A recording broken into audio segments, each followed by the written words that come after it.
तो आदाब, नमस्कार, गुड इवनिंग, सत श्री अकाल। एक बार फिर आप तमाम लोगों का स्वागत है क्राइम तक की कहानी के इस एपिसोड में। उम्मीद है पूरी फैमिली अच्छी होगी। कहते हैं कि अगर आपने कभी अच्छा काम किया हो तो वो कभी बर्बाद नहीं जाता, बेकार नहीं जाता। न सिर्फ लोग याद रखते हैं बल्कि हो सकता है आपके उन अच्छे कामों की वजह से, चाहे छोटे छोटे काम भी क्यों ना हो अच्छे, वो लोग याद रखते हैं और उसका कभी ना कभी सिला मिलता है। ये हमेशा याद रखिए। आप जब बुरा करते हैं तो उसके साथ बहुत सारी चीज़ें होती हैं, बुरी चीज़ें होती हैं, लेकिन अच्छा करने वालों के साथ हमेशा अच्छा होता है, जिस पर चाहे कितना भी वक्त बीत ना क्यों ना जाए। मैं ये इसलिए कह रहा हूँ कि करीब 82-83 साल पहले, 82 ईयर्स पहले, जब हम आज़ाद नहीं थे, अलग अलग राजा रजवाड़ों का राज था छोटे मोटे लेवल पर, बाकी ब्रिटिश हम पे हुकूमत कर रहे थे। तब एक छोटे से जगह के एक महाराज ने जो एक अच्छा काम किया, उसका सिला आज 82 साल बाद हम सबको मिल रहा है। रूस ने यूक्रेन पर हमला किया और आपको पता है यूक्रेन में हमारे करीब, मैंने पहले ही बताया कि करीब 28,000 बच्चे पढ़ते हैं, ख़ासतौर पर सब मेडिकल की पढ़ाई करने, क्योंकि वहाँ सस्ता है मेडिकल की पढ़ाई। अब जब कीव या खारकीव या बाकी जगहों पर हमले हुए, एयरपोर्ट को भी निशाना बनाया गया, तो वो बच्चे निकले कैसे? बच्चे फंसे, उनकी तमाम तस्वीरें आपने देखी दहलाने वाली, बंकर में भूखे प्यासे पैदल चलते हुए। फिर ऑपरेशन गंगा चला। फिर भारत सरकार ने कहा कि जान बचानी है और आपको सुरक्षित आना है, तो एक काम करें कि आप यूक्रेन के आसपास जो नेबरिंग कंट्री है उस बॉर्डर तक वहाँ पहुँचें और फिर आए। अब एक मसला यहाँ पे और, ये हम सब जानते हैं कि एक देश से दूसरे देश में जाने के लिए एक वीज़ा की ज़रूरत होती है, जो आपको परमिट देता है कि आप हमारे देश में आ सकते हैं। अब यूक्रेन में जो बच्चे पढ़ रहे हैं उनके पास यूक्रेन का वीज़ा है, उनके नेबरिंग कंट्री का नहीं। लेकिन इधर जंग का माहौल है, ख़तरा है और वहाँ पे प्लेन जा नहीं सकता। ये बच्चे निकलें कैसे? तो ये हुआ कि आप पड़ोसी मुल्क में जाइए। सबसे ज़्यादा जो बच्चे आए यूक्रेन में, जो फंसे हुए थे, वो यूक्रेन के एक पड़ोसी देश पोलैंड से आए। पॉलिश भी कहते हैं उनको, सिटीज़न को। तो पोलैंड से आए। अब पोलैंड ने इनमें से किसी भी बच्चे से ये नहीं कहा कि तुम्हारे पास वीज़ा है कि नहीं हमारे देश का, बल्कि उन्होंने हाथों हाथ लिया, मेहमान नवाजी की, खाना दिया, शेल्टर दिया, दवाएं दी। एक मेहमान की तरह जो करना था वो सब कुछ किया। अब सवाल ये है कि पोलैंड ने ऐसा क्यों किया इन बच्चों के साथ? सिर्फ इसलिए कि एक 80-82 साल पहले हिंदुस्तान के एक राजा ने एक अच्छा काम किया था और उस अच्छे काम के रिटर्न में पोलैंड के आज के एडमिनिस्ट्रेशन और गवर्नमेंट ने कहा कि हम वो कीमत तो नहीं चुका सकते उस एहसान का, लेकिन थोड़ी बहुत तो कुछ मदद कर सकते हैं। और इसीलिए उन्होंने बच्चों के बिना वीज़ा के भी अपने देश के दरवाजे खोले, उनका मान सम्मान किया, खाना पीना रहना दवाएं सब कुछ दी। और फिर ऑपरेशन गंगा के तहत जो प्लेन भारत सरकार ने पोलैंड भेजा, उसमें सवार होकर वो बच्चे इंडिया लौटे। अब सवाल ये है कि 80-82 साल पहले वो अच्छा काम क्या किया था। आज की कहानी यही है। बात है सेकेंड वर्ल्ड वॉर के शुरू होने से पहले की और शुरू होने के बाद की। 1 सितंबर 1939, 1 सितंबर 1939 को हिटलर की सेना ने, जर्मनी की नाजी सेना ने पोलैंड पर हमला कर दिया था। कहते हैं कि पोलैंड पर करीब 1.5 लाख सैनिक हमला करने के लिए भेजे गए थे। टैंक, बख्तरबंद गाड़ियाँ जो आजकल आप देख रहे हैं, रूस के भी 1.5-2 लाख हैं जो अभी यूक्रेन पे हमला कर रहे हैं, तो हिटलर ने भेजे। और सुबह सुबह सूरज निकलने से पहले ही पोलैंड पर ज़मीन से भी और आसमान से भी हमले हो गए। तब आसमान से इसी तरह बम बरस रहे थे जैसे अभी रूस बरसा रहा है। जर्मनी के इस हमले की वजह से पोलैंड में बहुत सारे लोग मारे गए। पोलैंड ने इस हमले के ख़िलाफ़ मदद मांगी दुनिया से, जैसे आज यूक्रेन मांग रहा है। फ्रांस, ब्रिटेन और राष्ट्रमंडल के जो देश थे दूसरे, उन्होंने कहा हम मदद करेंगे। लेकिन पोलैंड की तरफ से लड़ने के लिए हिटलर के ख़िलाफ़ तब तक कोई नहीं आया, अकेला पोलैंड लड़ता रहा। बल्कि मुसीबत अभी बाकी थी। इधर पोलैंड लड़ रहा था, उसके कुछ ही दिनों के अंदर अंदर चूँकि हिटलर ने यूएसएसआर, उस वक्त के सोवियत रूस पे भी हमला करना था, तो सोवियत रूस को लगा पोलैंड तक आ गया, हम तक भी आएगा, तो सोवियत रूस ने भी पोलैंड पे हमला कर दिया। अब पोलैंड के लोग दो तरफा मार झेल रहे हैं। एक तरफ हिटलर की सेना, दूसरी तरफ रेड आर्मी रूस की सेना। जिनको जान बचाने का मौका मिला भागे, बहुत सारे लोग इधर उधर गए। कुछ को यूएसएसआर ने उस वक्त के पॉलिश नागरिकों को उठाया और अपने यहाँ ले जाकर शरणार्थी कैंप में रखा, लेकिन उनसे मजदूरी कराने लगे, उनको एक तरह से बंधुआ मजदूर बना के रखे हुए थे और उन सब की ज़िंदगी ऐसे ही चल रही थी। इस दो तरफा हमले में पोलैंड के ज़्यादातर जो मर्द थे, पुरुष थे, मारे गए। वहाँ औरतों और बच्चों की तादाद ज़्यादा थी। एक देश का ऐसा हमला था कि जहाँ मेल ज़्यादातर लोग शिकार बने। अब औरतें और बच्चे बचे थे क्योंकि पुरुष सब युद्ध में मारे जा चुके थे। अब उन औरतों और बच्चों ने भी अपनी सुरक्षा और अपनी हिफाजत को देखते हुए ये फैसला किया कि वो पोलैंड को छोड़ देंगे, क्योंकि उनकी इज्जत को भी वहाँ खतरा था, नाजियों से भी, इधर रेड आर्मी से भी। तो इसी बीच में ये चलता रहा। फिर बाद में इसी की वजह से आपको याद है जब हिटलर ने पोलैंड पे हमला किया तो सेकेंड वर्ल्ड वॉर की शुरुआत हुई। बाद में फिर ब्रिटेन, अमेरिका, इन सब ने लड़ाई लड़ी और इधर यूएसएसआर भी जर्मनी के खिलाफ था। खैर, इस हमले के बाद सेकेंड वर्ल्ड वॉर की शुरुआत हुई, लेकिन इधर पोलैंड के लोगों की हालत नहीं बदली। पोलैंड के लोग इधर उधर सोवियत संघ में भी उनके कब्जे में थे।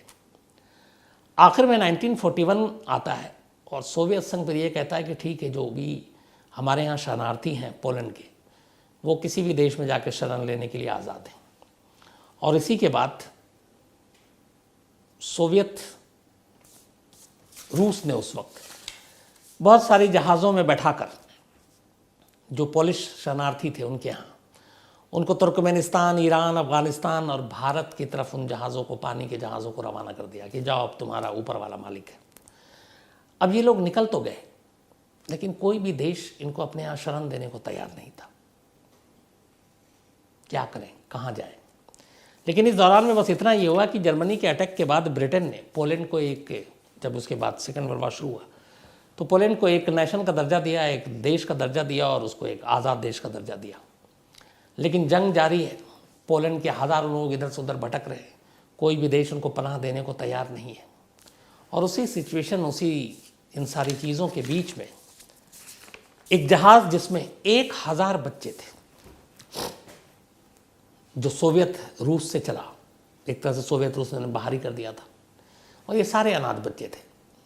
इस हमले में इनके माँ बाप ज़्यादातर मारे गए। अब ये अनाथ बच्चे थे। एक पानी के जहाज़ पे सवार, जहाज़ चलता है, कई देश की बंदरगाहों पर रुकता है, बच्चों के बारे में उन देश की बंदरगाहों को बताया जाता है। वो देश मुंह फेर लेता है, कहता हमारे यहाँ इनके लिए कोई जगह नहीं है। समंदर की लहरों पर भटकते भटकते ये जहाज़ आखिरकार 1941 में मुंबई के साहिल पर आकर लगता है। तब ब्रिटिश राज थी हमारे यहाँ, अंग्रेज़ों की हुकूमत। जब मुंबई के बंदरगाह पर ये जहाज़ रुकी और पता चला ब्रिटिश अफसरों को कि ये सारे इसमें पॉलिश बच्चे हैं, पोलैंड से, अनाथ हैं, शरणार्थी, शरण मांगने आए। ब्रिटिश सरकार ने, हालांकि जो उस वक्त जर्मनी के ख़िलाफ़ लड़ी पोलैंड के लिए, इस पोलिश बच्चों को भारत में शरण देने के ख़िलाफ़ थी। उसने कहा हम आपको अपने यहाँ शरण नहीं देंगे, आप लौट सकते हैं। अब ये सुनकर जहाज़ में बैठे और उसमें जो कुछ अभिभावक थे, ज़्यादातर यतीम बच्चे थे, उनकी आंखों के आगे अंधेरा छा गया कि अब जाए तो कहाँ जाए। बीमार थे, एक तो सोवियत रूस के जो कैंप में थे उसमें कुपोषण का शिकार, बीमार, खाना नहीं, मज़दूरों की तरह काम कराना, बच्चों की ज़िंदगी, बचपन छीन लिया गया था। एक उम्मीद थी भारत में, लेकिन भारत की ब्रिटिश हुकूमत ने उन बच्चों को जहाज़ से उतरकर शहर के अंदर दाखिल होने से रोक दिया। अब जब ये बात उस जहाज़ में सवार कुछ पोलिश अधिकारियों को पता चली तो उन्हें लगा कि अब क्या करें। फिर उन्हें लगा कि इस वक्त अलग अलग बहुत सारे यहाँ पे राजा रजवाड़े भी हैं जो अच्छे दिल के हैं। तब उन्होंने एक अपील जारी की। उन्होंने कहा कि बहुत सारे ज्यूज़, यहूदियों को यूरोप में अलग अलग देशों में पनाह दी गई, शरण दी गई। हमारे ये पॉलिश बच्चे हैं, हिटलर के हमले में, सोवियत रूस के हमले में इनके माँ बाप खो गए, मर गए और ये भटक रहे। इंसानी पहलू, इंसानियत के नाते आप इन्हें शरण दे दीजिए। उनकी ये अपील काम की। जब ये बच्चे, 1000 यतीम बच्चों के बारे में और उनकी इस अपील के बारे में देश के अलग अलग लोगों को पता चला तो उन्हीं में से एक शख्स थे महाराज दिग्विजय सिंह जी, रंजीत सिंह जी जडेजा। रंजीत सिंह इनके दादा थे महाराज दिग्विजय सिंह के, और ये वही रंजीत सिंह हैं जिनके नाम पर हिंदुस्तान में रणजी ट्रॉफी मैच खेला जाता है, जो डोमेस्टिक क्रिकेट का सबसे बड़ा टूर्नामेंट होता है हमारे यहाँ आज भी। तो महाराजा दिग्विजय सिंह उस वक्त नए नए महाराज बने थे नवनगर के गुजरात में, बड़े अच्छे दिल के, कोमल हृदय के। और इन्हें ये बात पता चली कि बॉम्बे की साहिल पर एक जहाज़ है जिसमें पोलैंड के 1000 बच्चे हैं, अंग्रेज़ों ने उन्हें शरण देने के लिए मना कर दिया है, उनकी हालत ठीक नहीं है। नए नए महाराज बने दिग्विजय सिंह ने अंग्रेज़ों से पंगा ले लिया। उन्होंने कहा कम से कम इतनी इंसानियत तो होनी चाहिए, इन जंग में सब कुछ इनका खो गया, अगर हम इन्हें शरण दे देते हैं बाद में हालात ठीक हो जाएंगे, ये लौट जाएंगे तो क्या बुरा है। कहते हैं कि काफ़ी दबाव डाला महाराज दिग्विजय सिंह ने, और इसी के बाद अंग्रेज़ हुकूमत थोड़ी पिघली। उसने कहा ठीक है, आपको देना है तो दे दो, आप अपने रियासत में दे दो, हम नहीं देंगे। नवनगर गुजरात, वहाँ के ये महाराज थे दिग्विजय सिंह जी, जो शायद अब जामनगर से करीब 25 किलोमीटर दूर है एक जगह बालाचडी शहर, तो उसी के बीच में है ये। उस जहाज़ में जो 1000 बच्चे थे उनकी उम्र थी 2 से 17 साल के बीच में, एक भी बालिग नहीं था, 18 साल का कोई नहीं हुआ था। अंग्रेज़ों की तरफ से हरी झंडी मिली इस बालाचडी के पास। इसके बाद जहाज़ से उन बच्चों को उतारा गया और उन्हें जामनगर में, बल्कि गुजरात के नवनगर लाया गया। आने के बाद उनकी हालत देखी, खुद महाराज ने उन्हें रिसीव किया, उन बच्चों से मिले और उन्होंने कहा कि हमें मालूम है कि अब तुम्हारे माँ बाप नहीं हैं, अब मैं ही तुम्हारा बाप हूँ, मैं ही तुम्हारा पिता हूँ, और यहाँ तुम्हें कोई तकलीफ़ नहीं होगी। इसके बाद उन्होंने अपना पूरा एक गेस्ट हाउस खोला, उन बच्चों को वहाँ रखा, उनकी दवा, उनकी हर चीज़, सेहत, हर चीज़ का ख्याल रखा, और ख़ुद हर चीज़ को मॉनिटर करते कि इन्हें कोई तकलीफ़ तो नहीं है। एक दिन ऐसी बात करते करते पता चला कि वो जो सारे बच्चे थे उन्हें हिंदुस्तानी खाना खाने की आदत नहीं थी, क्योंकि यहाँ मसाले बड़े तेज़ होते हैं और बहुत सारे मसाले होते हैं, तो पॉलिश फूड अलग होता है, वो मसाले कम यूज़ करते हैं। जब उन्हें पता चला तो महाराज दिग्विजय सिंह परेशान हुए। उन्होंने कहा क्या करें। उन्होंने पोलैंड से 7 शेफ़ मंगाए, बावर्ची, जो पॉलिश खाना बना सकते थे, और बुलाकर कहा कि आप इन बच्चों के लिए हमारे खाना बनाओ। 7 शेफ़ आए नवनगर, उन्होंने बच्चों के लिए खाना बनाया।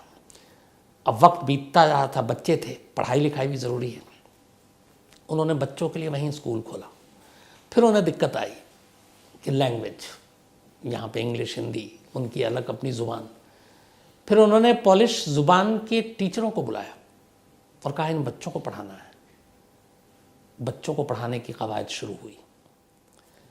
धीरे धीरे एक हिंदुस्तान के अंदर छोटा सा इलाका ऐसा हो गया जैसे पोलैंड आकर बस गया उसमें, और वो बच्चे वहाँ रहने लगे। दिग्विजय सिंह, महाराजा जडेजा भी इनको कहते हैं, इन्होंने बच्चों के एक गार्जियन की तरह ख्याल रखा, पाला पोसा, बड़े हुए। कहते हैं कि कुछ साल पहले इनमें से 4 या 5 बच्चे जो वहाँ पर आकर एक रिफ्यूजी की तरह रहे थे दिग्विजय सिंह महाराज के रियासत में, वो जिंदा थे और उन्होंने दौरा किया था उसी जगह का, और वो सारी यादें ताज़ा हुई थी। तो इन बच्चों का पूरा ख्याल रखकर इन्हें शरण दिया, और फिर बाद में जब हालात ठीक हुए तो इनमें से सारे बच्चे जो है वो अपने देश लौटे। लेकिन पोलैंड इस चीज़ को कभी नहीं भूला। वहाँ पे एक पार्क का नाम ही है जो महाराजा के नाम पर, और इसको महाराजा के नाम पे पार्क को रखा गया, और ये कहा गया कि इस पार्क का नाम है स्क्वेर डोबेर्गो महाराजडी। इसका जो मतलब होता है वो ये है कि good Maharaja, square of the good Maharaja. ये आज भी पोलैंड में एक पार्क का नाम है इन महाराजा की याद में। और पोलैंड में आज भी महाराजा दिग्विजय सिंह की इस काम को कोई सरकार नहीं भूली कि बुरे वक्त में 1000 बच्चों को उन्होंने अपने यहाँ पनाह दिया, उनका ख्याल रखा, पाला पोसा, अंग्रेज़ों से पंगा लिया, पर उन्हें यतीम नहीं छोड़ा। और उसके बाद जब हालात ठीक हुए तो उन्हें पूरे मान सम्मान के साथ वापस उनके देश भेजा। पोलैंड में सरकारें आई गईं, लेकिन महाराजा दिग्विजय सिंह की इस अच्छे काम को किसी ने भुलाया नहीं। और यही वजह है कि जब यूक्रेन पर ये संकट आया और हमारे भारतीय बच्चे फंस गए, तब पोलैंड ने कहा कि 1941 में महाराजा जी ने जो हमारी मदद की थी, दिग्विजय सिंह महाराजा ने, हम उस चीज़ को कभी नहीं भूले हैं। आज संकट में ये हैं, हम आज इनकी मदद करेंगे। और यही वजह है कि बिना वीज़ा के, बिना बाकी किसी यात्रा के दस्तावेज़ के इन बच्चों को पोलैंड ने अपने यहाँ पनाह दिया और सही वक्त आने पर जब प्लेन पहुंची उन्हें वापस भेजा। तो शुरू में जो मैंने आपसे कहा था कि अच्छे काम कभी बेकार या रायगा नहीं जाते, बर्बाद नहीं होते, बल्कि अच्छे कामों का सिला ज़रूर मिलता है। एक नवनगर के महाराज ने उस वक्त एक अच्छा काम किया, 82-83 साल बाद आज सोचिए कितने भारतीय बच्चों को उसका सिला मिला और वो सकुशल बाहिफाजत अपने देश लौटे। तो ये थी कहानी एक अच्छे काम की जिसका सिला आज मिला है। कई बार ऐसी कहानियाँ सुनने में भी और सुनाने में भी अच्छा लगता है, क्योंकि इससे हमें ये भी लगता है कि क्यों हम सब भी, ज़रूरी नहीं है कि बहुत बड़े बड़े पैमाने पे अच्छे काम करें। ठीक है, वो महाराज थे, उनके पास बहुत सारे साधन थे, सुविधा थी, लेकिन मदद करने का मतलब ये नहीं होता कि आप किसी को 10,000, 20,000, 1 लाख पैसे से ही मदद होती है। वक्त देकर भी मदद होती है, किसी के बुरे वक्त में साथ देकर भी मदद होती है, किसी का गम उदास है उसका हौसला बढ़ाने से भी मदद होती है। तो छोटी छोटी चीज़ों से भी मदद की जा सकती है, अच्छे काम किए जा सकते हैं जो इंसान कभी भूलता नहीं है। आप कभी किसी भी बुरे वक्त में कोई इंसान गुजर रहा हो, आप सिर्फ हौसला बढ़ा दें उसके कंधे पे हाथ रख के, आप देखिए ज़िंदगी में वो आपको कम से कम भूलेगा नहीं कभी। तो यही सीख मिलती है कि हमेशा हमें अच्छे काम ज़रूर करना चाहिए। क्या पता उस अच्छे काम से हमें हमारे बाकी लोगों का फ़ायदा हो, भला हो। जैसे कभी शायद महाराजा दिग्विजय सिंह ने नहीं सोचा होगा कि जो उस वक्त उन्होंने 1000 यतीम बच्चों को अपने यहाँ पनाह दिया, इतने सालों के बाद उनके देश के बच्चों को इस तरह से वहाँ पे मदद मिलेगी। तो कुल मिला के कहानी का निचोड़ यही है कि हमें अच्छा काम ज़रूर करना चाहिए। तो आज कहानी में इतना ही है। अब आपसे मुलाकात होगी कल रात 9 बजे किसी नई कहानी के साथ। तब तक अपना ख्याल रखिएगा। Thank you very much.